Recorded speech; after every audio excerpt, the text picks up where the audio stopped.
കാണുമ്പോൾ നിങ്ങൾ എന്താവണം എന്നുള്ളത് നിങ്ങൾക്ക് തീരുമാനിക്കാൻ പറ്റും. അപ്പോൾ ഈ പ്രായത്തിൽ ഞാൻ വലുതായ ഡോക്ടറാവും, ഞാൻ വലുതായ എഞ്ചിനീയർ ആവും, തീരുമാനിക്കാൻ പറ്റുമോ? ഈ പ്രായത്തിൽ തീരുമാനിക്കാൻ പറ്റുമോ? നമുക്ക് LP പഠിക്കുമ്പോൾ ഏറ്റവും ആഗ്രഹം എന്തേക്കാരെന്ന് അറിയാം.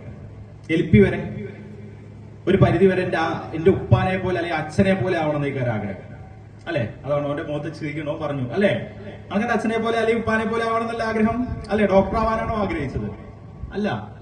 ഒരു LP ഒരു UP ലെവലിലേക്ക് എത്തുമ്പോൾ എന്താണെന്ന് അറിയോ? ചുറ്റുപാടുമുള്ള ഒരു സംഭവത്തേക്ക് വരും. ചുറ്റുപാട് എന്ന് പറഞ്ഞു കഴിഞ്ഞാൽ അതിൽ വരുന്ന ആളുകളാണ് ആര്? ഡോക്ടർമാര്, എഞ്ചിനീയർമാര്, അതേപോലെ പഞ്ചായത്ത് പ്രസിഡന്റുമാര്, ജനപ്രതിനിധികള്, അങ്ങനെ നമ്മുടെ ചുറ്റുമുള്ള ആശയങ്ങളിലേക്ക് വരും.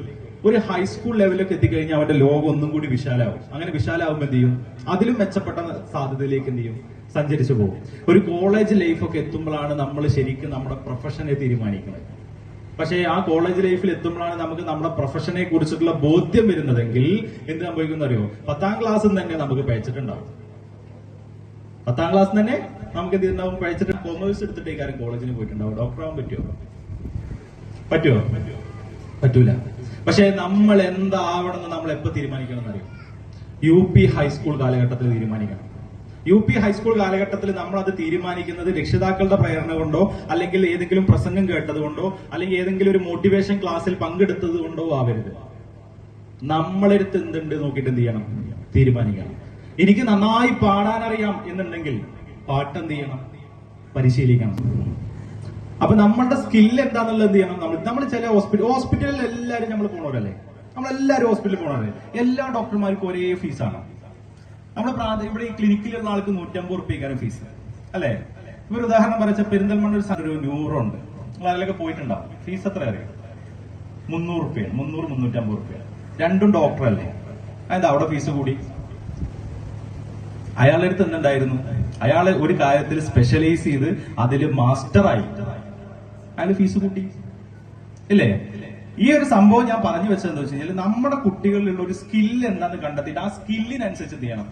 ഇവർ മുന്നോട്ട് കൊണ്ടുപോകണം. പലപ്പോഴും പറയാറുണ്ട്, നമ്മളെ കുട്ടികള് ഒരു ബാഹ്യമായ എന്തൊക്കെയോ ശക്തികളുടെ ഒരു പ്രേരണക്കനുസരിച്ചിട്ട് ഇങ്ങനെ പഠിച്ച് പോവാണ്. നമ്മളെ കുട്ടികൾ ശരിക്കും അങ്ങനെയല്ല പോകേണ്ടത്. നമ്മളെ കുട്ടികൾ പോകേണ്ടത് ഒരു ഹൈസ്കൂൾ ലെവൽ എത്തുമ്പോഴേക്കും നമ്മുടെ കുട്ടികൾക്ക് ഏത് മേഖലയിലാണ് കഴിവെന്ന് കണ്ടെത്തണം. ആ കണ്ടെത്തിയ കഴിവിനനുസരിച്ചുള്ള പരിശീലനങ്ങൾ ചിലപ്പോൾ എവിടെ ഉണ്ടാവില്ല അറിയോ? വിദ്യാലയങ്ങളിൽ ഉണ്ടാവില്ല. അപ്പൊ എന്ത് ചെയ്യണം? പുറത്ത് പഠിക്കാൻ വിടണം. പുറത്ത് പഠിക്കാൻ വേണമെങ്കിൽ നമ്മുടെ ചുറ്റുവട്ടത്തിൽ തന്നെ ഉണ്ടാവാനുള്ള സംവിധാനങ്ങൾ. ഇനി ഒന്നുമില്ലെങ്കിൽ ഓൺലൈൻ കോഴ്സിനെങ്കിൽ നമുക്ക് ചേർക്കാൻ പറ്റിയാൽ അവിടെ ഒരു അറിവ് നിർമ്മാണ പ്രക്രിയ നടക്കും. ആ അറിവ് നിർമ്മാണ പ്രക്രിയയുടെ ഭാഗമായിട്ട് അവർക്ക് താല്പര്യം ജനിക്കും. ആ താല്പര്യത്തിനായിരിക്കും അവന്റെ +2 കോളേജ് കാലഘട്ടമൊക്കെ മുന്നോട്ട് പോവുക, അല്ലെ? അതിന് നമ്മളിപ്പോ എന്ത് ചെയ്യണം? പ്രിപ്പയർ ചെയ്യണം. ഈ കുട്ടികളോട് ഇത് തീർത്ത് പറയാൻ കാരണം എന്താ അറിയോ? മറ്റുള്ള കുട്ടികളെക്കാൾ കൂടുതൽ ഇവർക്ക് എന്തുണ്ട്? പഠിക്കാനുള്ള കഴിവുണ്ട്.